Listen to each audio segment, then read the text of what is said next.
Good evening friends. तो आज हम लोग अपने नए वीडियो लेक्चर में देखते हैं RAAS system. RAAS that is a renin angiotensin aldosterone system. Aldosterone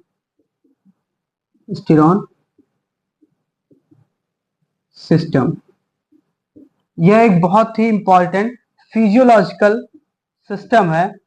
physiological system होता है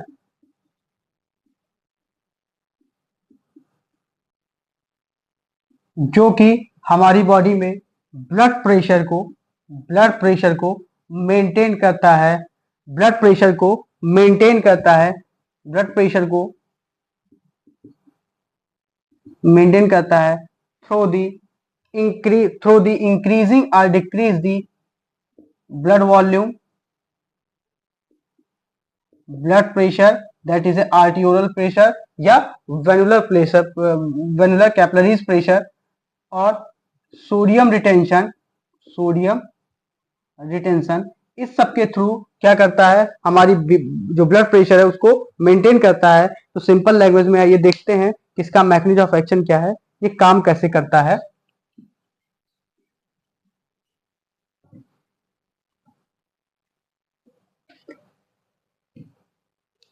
तो फ्रेंड्स देखते हैं हम लोग कि इन केस ऑफ, अगर कोई ऐसा केस होता है कि जिसमें क्या हो जाए, जो पेशेंट है कोई, उसका ब्लड लॉस हो जाता है, क्या हो जाता है, ब्लड लॉस हो जाता है, या फिर हाइपोटेंशन की कोई कंडीशन अराइज होती है।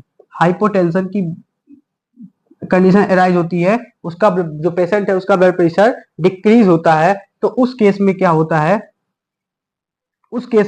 है, जो हमारा ब्लड प्रेशर, जो ब्लड वॉल्यूम है, अगर ब्लड लॉस हो रहा है तो ब्लड लॉस होगा तो क्या होगा, जो ब्लड वॉल्यूम है वो क्या होगा, जो ब्लड वॉल्यूम है वो क्या होगा, डिक्रीज होगा। पहली चीज। अब आप जान रहे हैं कि ब्लड वॉल्यूम डिक्रीज होगा तो ब्लड में उपस्थित जो कंपोनेंट है, जैसे सोडियम है, ठीक है, और भी जो प्लाज्मा है, एल्बुमिन है, वो सारी चीजें क्या होंगी, वो कम होंगी।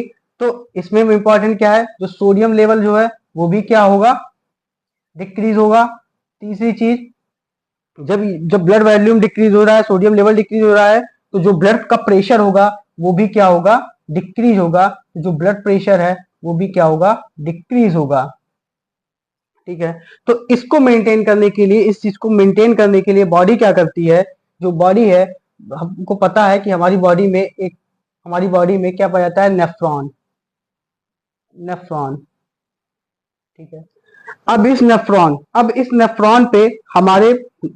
ये नेफ्रॉन पे हमारे क्या पाया जाता है, एक सेल पाया जाता है जिसको हम लोग बोलते हैं JG cell. JG cells that is full form juxta glomerular cell, cells. ठीक है। ये सेल क्या करता है, दीज सेल आर रिलीज, ये सेल जो है क्या करते हैं, ये सेल जो है रेनिन का सिक्रीशन करते हैं ब्लड में रेनिन का सिक्रीशन करते हैं, ब्लड में। ठीक है। अब ये रेनिन क्या करता है, हमारा जो लीवर हमारा जो लीवर है, ये ऑल टाइम एक प्रोटीन है जो कि जिसका नाम है एंजियोटेंसिनोजन।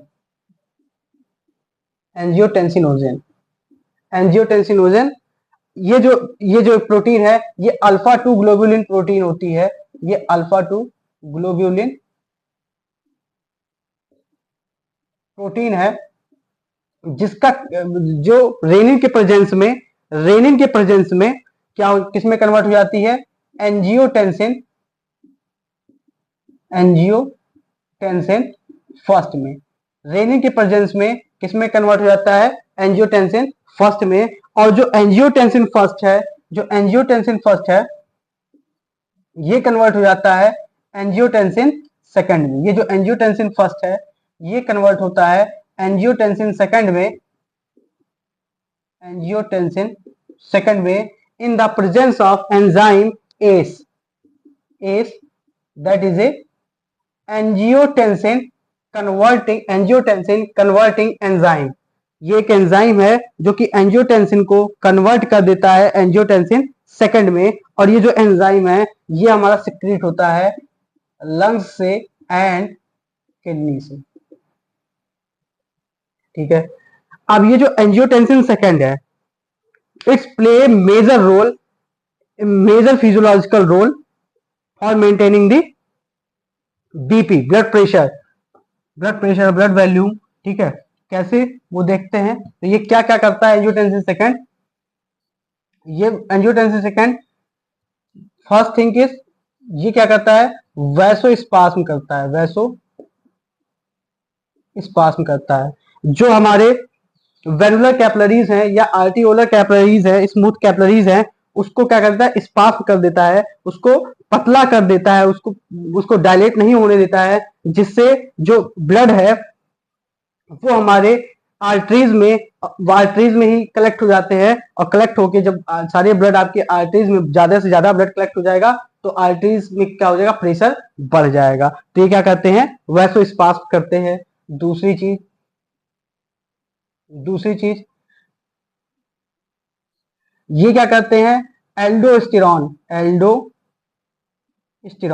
ये एल्डोस्टेरॉन के लेवल को क्या कर देते हैं, बढ़ा देते हैं। अब ये एल्डोस्टेरॉन के लेवल को अगर जब बढ़ाएंगे, कैसे बढ़ाते हैं, ये जो हमारा जो जो हमारा एड्रिनल कॉर्टेक्स है, ये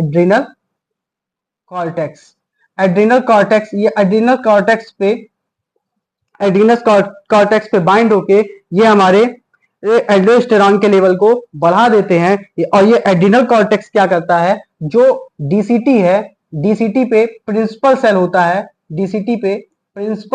है, और इस प्रिंसिपल सेल के बेसोलेटरल साइड पे सोडियम पोटेशियम एटीपीएस पंप की सिंथेसिस कर देते हैं, एटीपीएस पंप की सिंथेसिस कर देते हैं।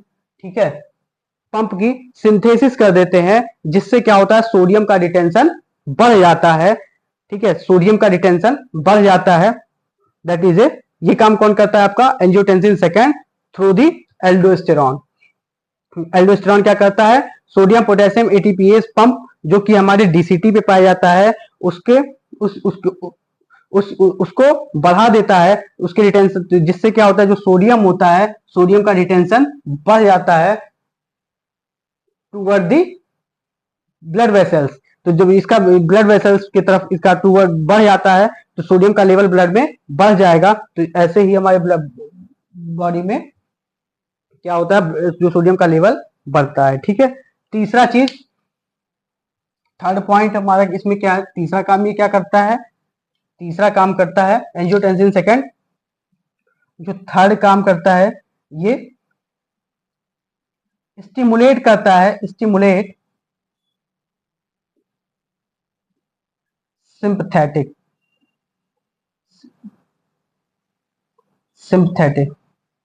सिंपैथेटिक सिस्टम को ये स्टिमुलेट करता है। सिंथेटिक सिस्टम जो हमारा स्टिमुलेट होता है तो ये हाइपोथैलेमस, ये क्या करता है, हाइपोथैलेमस को एक्टिवेट करता है, हाइपोथैलेमस